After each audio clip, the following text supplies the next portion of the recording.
Welcome to the IPCC accounts class. Today we are going to start with investment account का थोड़ा सा short में पूरा का पूरा चैप्टर कवर अप करेंगे. क्या होता है इन्वेस्टमेंट अकाउंट्स में, which is one of the most important chapter for as far as IPCC accounts 1 is concerned. Many times institute has been asked this chapter for 8 marks. तो most important chapter है, बहुत ही ज़्यादा simple chapter है, ज़्यादा concepts भी नहीं है. तो एक बार शॉर्ट में समरी में चैप्टर को कवर अप करते हैं. Name of the chapter is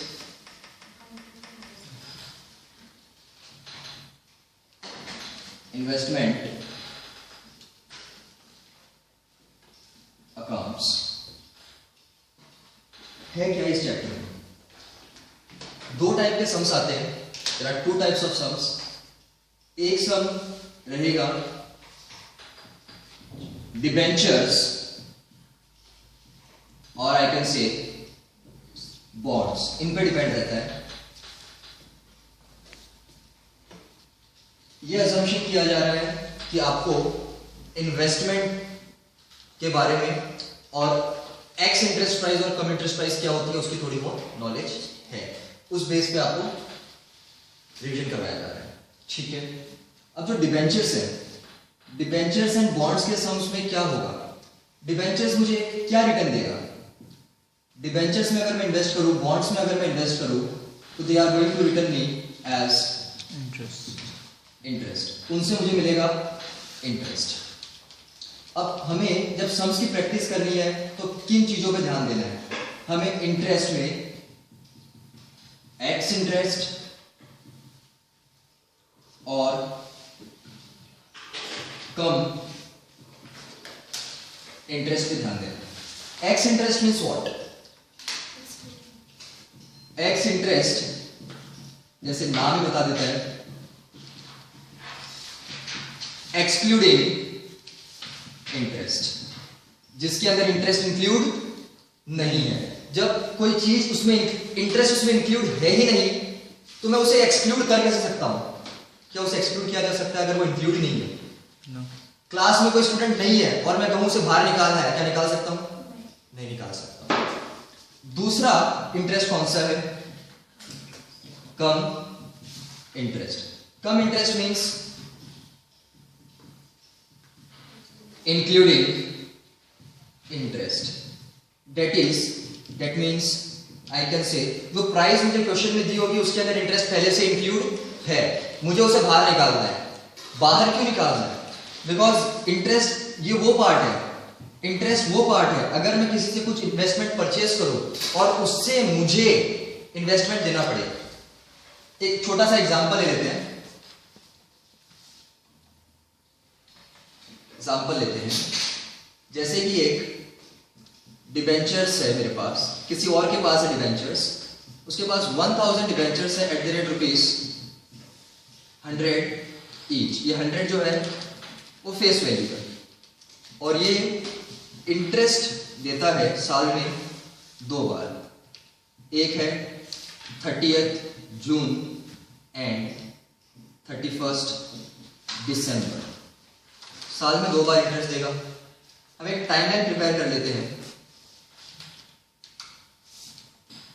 Jain to दिसंबर. यहां पे मिड में आता है 30th जून और यहां पे आता है 31st दिसंबर. ये वो डेट है. ये कौन सी डेट है? ये है इंटरेस्ट पेएबल डेट. ये भी है interest payable debt. In between अगर कोई इन्वेस्टमेंट परचेज करता है या सेल करता है, जैसे सपोज यहां पे किसी इंसान को जिसने इन्वेस्टमेंट होल्ड करके रखा है उसे इंटरेस्ट मिल गया और नेक्स्ट ईयर में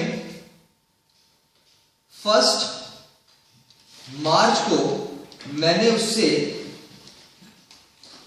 उसके इन्वेस्टमेंट परचेज कर लिए.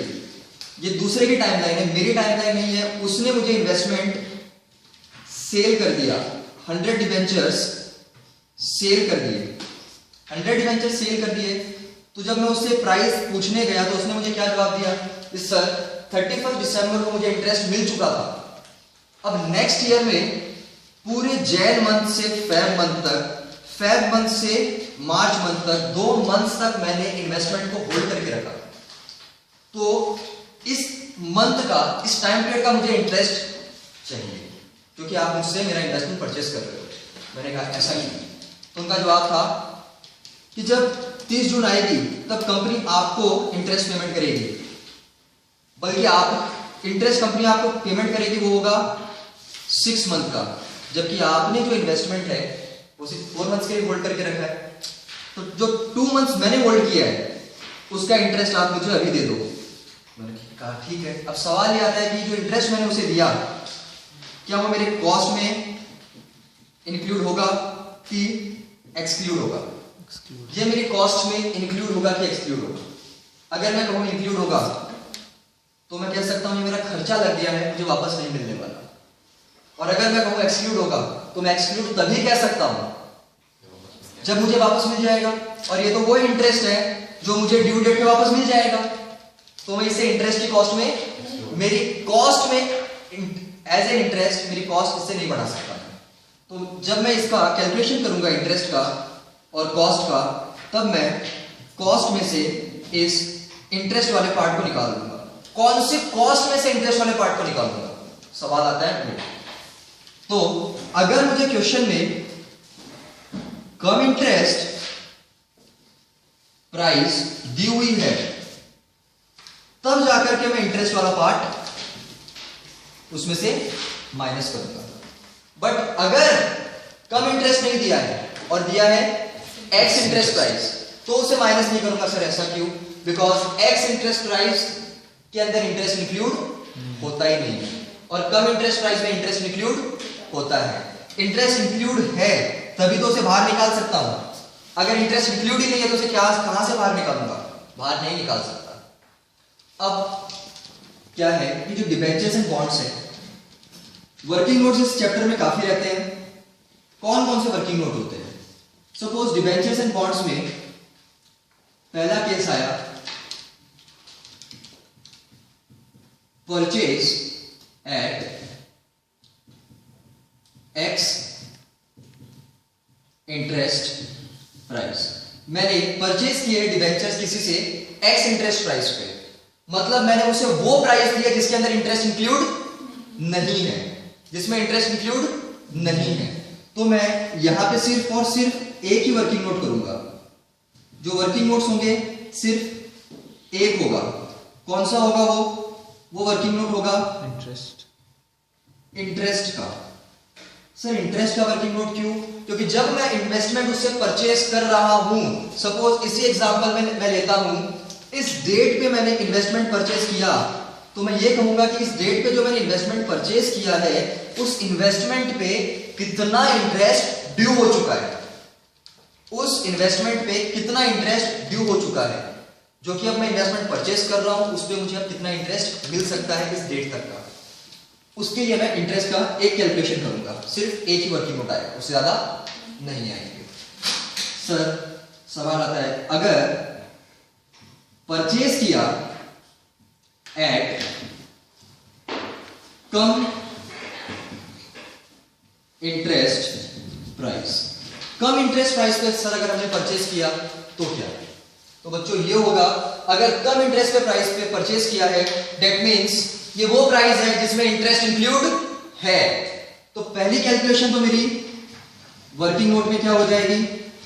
इंटरेस्ट की, क्योंकि जब तक मैं इंटरेस्ट कैलकुलेट नहीं करूंगा मैं इंटरेस्ट माइनस कैसे करूंगा कम इंटरेस्ट प्राइस में से? तो पहला कैलकुलेशन तो इंटरेस्ट का हो जाएगा। और second calculation, second working note जो होगा मेरा वो होगा कैलकुलेशन ऑफ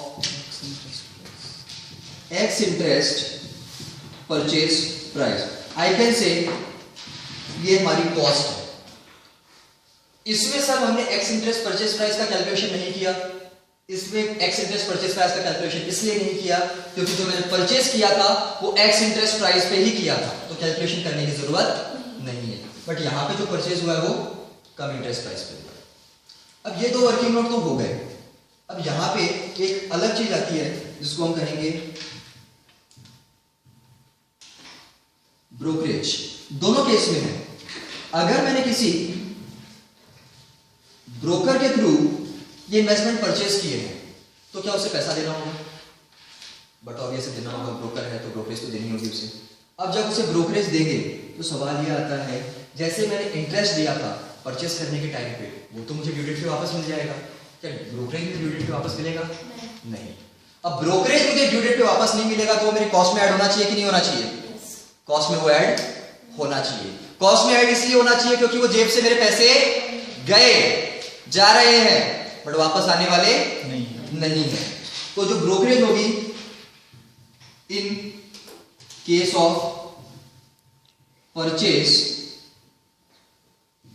ऑलवेज ऐड, हमेशा ऐड हो जाएगा, ऐड होगा to find cost. Cost find करने के लिए हम ब्रोकरेज को ऐड करेंगे। सेम केस यहां पे भी होगा, ब्रोकरेज को हम ऐड कर देंगे। अब सवाल आता है सर ब्रोकरेज हम फाइंड किस पे करें? एक्स इंटरेस्ट प्राइस पे फाइंड करें कि कम इंटरेस्ट प्राइस पे फाइंड करेंगे? बच्चों जो क्वेश्चन बोलेगा हम तो वो करेंगे। अगर क्वेश्चन एक्स इंटरेस्ट प्राइस पे फाइंड करने बोल रहा है तो हम एक्स इंटरेस्ट प्राइस पे ब्रोकरेज फाइंड करेंगे, और अगर क्वेश्चन कम इंटरेस्ट प्राइस पे फाइंड करने बोल रहा है तो हम कम इंटरेस्ट प्राइस पे ब्रोकरेज फाइंड करेंगे, और बाद में उस ब्रोकरेज को हमारे इन्वेस्टमेंट के कॉस्ट में ऐड कर देंगे और टोटल कॉस्ट फाइंड कर लेंगे। इसके अलावा क्या आता है? इसके अलावा होगा sale at ex interest price. Ex interest price पे मैं सेल कर रहा हूं, मतलब वो प्राइस जिसमें इंटरेस्ट इंक्लूड नहीं है। तो जैसे परचेज के टाइम पे एक्स इंटरेस्ट प्राइस पे परचेज किया था तो एक वर्किंग नोट आया था, तो यहां पे भी पहला वर्किंग नोट तो इंटरेस्ट का ही होगा जिसमें मैं इंटरेस्ट कैलकुलेट करूंगा। क्या सर यहां पे दूसरा वर्किंग नोट होगा कि नहीं होगा? सीधी बात है, जब भी हम कुछ सेल करेंगे या तो मुनाफा होगा या नुकसान होगा, दोनों में से कुछ ना कुछ तो होने वाला है, या प्रॉफिट और एल्स लॉस। तो सेकंड जो कैलकुलेशन होगा वो हमारा calculation of profit loss on sale. अब सर प्रॉफिट और लॉस हम पता कैसे करेंगे? अगर हमारे पास n नंबर ऑफ इन्वेस्टमेंट है, एक इन्वेस्टमेंट को हम साल में 10 बार खरीदते हैं और 10 बार बेचते हैं, तो पता कैसे चलेगा कि प्रॉफिट और लॉस फाइंड कैसे करें? तो प्रॉफिट और लॉस फाइंड करने का एक ही तरीका है, सेलिंग प्राइस। तो हमें पता होगी हम कितने में सेल कर रहे हैं, सेलिंग प्राइस में से हम लेस कर देंगे WACC, weighted average cost of capital. जो भी इन्वेस्टमेंट हमने परचेज किए हैं उसका वेटेड कॉस्ट निकाल लेंगे और उसको कंपेयर करेंगे हमारे सेलिंग प्राइस से, जिससे हमें मिल जाएगा या तो प्रॉफिट या तो लॉस और सेल। ये किस केस में होगा? जब अगर हमने एक्स इंटरेस्ट प्राइस पे सेल किया है तो। बट अगर सेल हुआ है सेल एट कम इंटरेस्ट प्राइस, कम इंटरेस्ट प्राइस पे मैं सेल कर रहा हूं, तो सदाबहार हमारा साथ देने के लिए सबसे पहले तैयार रहेगा पहला वर्किंग नोट इंटरेस्ट का। ये वो वर्किंग नोट है जो आपको अगर डिबेंचर्स और बॉन्ड का क्वेश्चन आया तो कैलकुलेट हर टाइम करना है। अगर एंट्री पास करनी है तो इंटरेस्ट का वर्किंग नोट पहले आना चाहिए, इंटरेस्ट को कभी भी भूलना मत। सेकेंड वर्किंग नोट क्या होगा? सर सेकंड वर्किंग नोट होगा profit and loss on sale, लेकिन वो तो हम करेंगे फाइंड। उसके पहले हमें फाइंड करनी होगी एक्स इंटरेस्ट प्राइस, क्योंकि ये जो सेल हो रही है ये हो रही है कम इंटरेस्ट प्राइस में सेल। तो हमारा जो सेकंड वर्किंग नोट होगा वो होगा कैलकुलेशन ऑफ एक्स इंटरेस्ट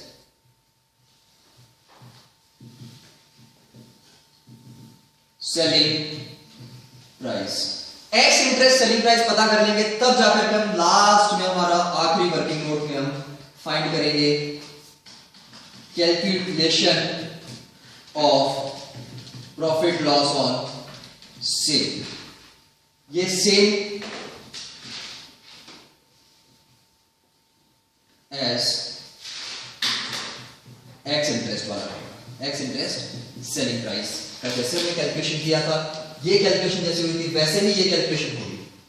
अब वापस से इधर भी एक सवाल आता है, सर यहां पे भी ब्रोकरेज आया था, इधर भी आया था, क्या सर इधर भी ब्रोकरेज आएगा? सीधी बात है, आएगा। जब हम परचेज किसी को ब्रोकरेज देकर के कर रहे हैं तो सेल किसी को ब्रोकरेज देकर के करना होगा। जरूरी नहीं है हर बार ब्रोकरेज आए, बट अगर आएगा तो क्या करना है? सपोज मैंने एक इन्वेस्टमेंट 100 रुपीज में ब्रोकर के थ्रू सेल करवाया, ब्रोकर ने कहा 100 रुपए में मैं सेल करके दूंगा, लेकिन जितने में भी सेल होगा उसका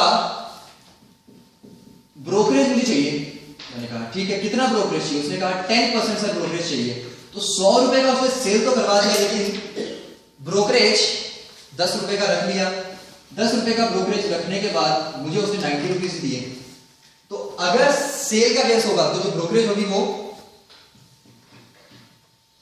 always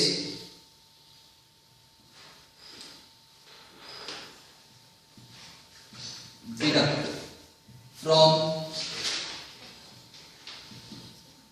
selling price. Selling price में से हमेशा ब्रोकरेज माइनस की जाएगी। परचेज के टाइम पे ब्रोकरेज ऐड की जाएगी। क्यों ऐड की जाएगी? ये ऐड इसलिए की जाएगी क्योंकि जब मैं परचेज कर रहा हूं तब मैं ब्रोकर को पेमेंट कर रहा हूं और वो ब्रोकरेज मुझे वापस से मिलने वाली नहीं है, इसलिए मेरे परचेज कॉस्ट में ऐड हो जाएगी। बट सर ब्रोकरेज सेल के टाइम लेस क्यों हो रही है? उस टाइम पे भी ऐड करो। उस टाइम पे लेस इसलिए हो रही है क्योंकि ब्रोकरेज मुझे देनी नहीं पड़ रही है। जो मेरा इन्वेस्टमेंट सेल कर रहा है वो मेरे इन्वेस्टमेंट जितने में उसने सेल किया, जैसे कि यहाँ पे इन्वेस्टमेंट उसने 100 में सेल किया था, उसमें से 10 की ब्रोकरेज रख ली। तो जितने में उसने सेल किया सेलिंग प्राइस में से मैं सेलिंग प्राइस में से ऑलवेज ब्रोकरेज को माइनस कर दूंगा, जिससे मुझे पता चल जाएगा एक्चुअली मेरे पास कितना पैसा आया है। तो 4 पार्ट के क्वेश्चंस, ये 4 पार्ट आ सकते हैं। अगर परचेज हुआ है एक्स इंटरेस्ट प्राइस पे, एक वर्किंग नोट बनेगा इंटरेस्ट का। अगर परचेज हुआ है कम इंटरेस्ट प्राइस पे तो 2 वर्किंग नोट बनेंगे, पहला होगा इंटरेस्ट और सेकंड होगा calculation of x interest price. अगर सेल हुआ है एक्स इंटरेस्ट प्राइस पे, सेल हुआ है एक्स इंटरेस्ट प्राइस पे तो कितने वर्किंग नोट? पहला इंटरेस्ट और second profit and loss on sale. अगर सेल हो रहा है कम इंटरेस्ट प्राइस पे तो कितने वर्किंग नोट? 3 working note. पहला क्या होगा? इंटरेस्ट। सेकंड क्या होगा? X interest. और थर्ड क्या होगा? Profit and loss on sale. ये 3 वर्किंग नोट दिमाग में होने चाहिए कि कौन से केस में कितने वर्किंग नोट बनेंगे। अगर सेल हो रहा है एक्स इंटरेस्ट प्राइस पे कितने वर्किंग नोट? 2, एक इंटरेस्ट और second profit and loss on sale. अगर डिबेंचर्स ऑन बॉन्ड का केस आया तो इतने वर्किंग नोट बनेंगे। स्टूडेंट्स को दिक्कत होती है कब कितने वर्किंग नोट बने, कब कौन सा वर्किंग नोट बने। ये वर्किंग नोट परचेज और सेल्स के टाइम तो बनेंगे ही बनेंगे, साथ में इंटरेस्ट का वर्किंग नोट बीच में कई बार आते रहेगा जब इंटरेस्ट ड्यू होगा। जिस डेट पे इंटरेस्ट ड्यू होगा, जिस डेट पे मुझे इंटरेस्ट मिल रहा है उस टाइम पे सिर्फ और सिर्फ इंटरेस्ट का वर्किंग नोट बनेगा और एल्स परचेज और सेल्स के टाइम पे ये वर्किंग नोट रेडी होंगे। ये तो था डिबेंचर्स एंड बॉन्ड का। अगर क्वेश्चन आया शेयर्स पे तो शेयर्स के अंदर हमें क्या करना है? अगर क्वेश्चन होगा शेयर्स पे तो शेयर्स पे क्या करना है? वो था डिबेंचर्स का। सेकंड क्वेश्चन हो सकता है शेयर्स पे। अब शेयर्स पे तो सर इंटरेस्ट मिलता नहीं है, शेयर्स पे तो हमें मिलता है डिविडेंड मिलता है, शेयर्स पे तो मिलता है डिविडेंड। अब इसमें भी 2-3 कॉन्सेप्ट हैं। एक कॉन्सेप्ट है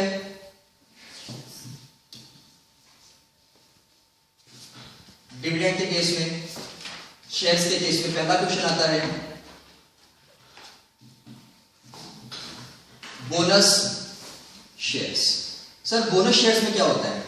बोनस शेयर्स के केस में जो हमारी नॉमिनल वैल्यू होती है, नॉमिनल वैल्यू इंक्रीज होती है बट हमारी कॉस्ट पे नो इफेक्ट। क्यों सर? बोनस मिला है, फ्री में मिला है ना, फ्री में मिला है, फ्री में मिला है तो नॉमिनल वैल्यू जरूर इंक्रीज होगी, बट कॉस्ट इंक्रीज नहीं होगी। कॉस्ट क्यों इंक्रीज नहीं होगी? बिकॉज जेब से कुछ नहीं जा रहा है। जेब से अगर जाएगा तो कॉस्ट इंक्रीज होगा, अदरवाइज कॉस्ट इंक्रीज नहीं होगा।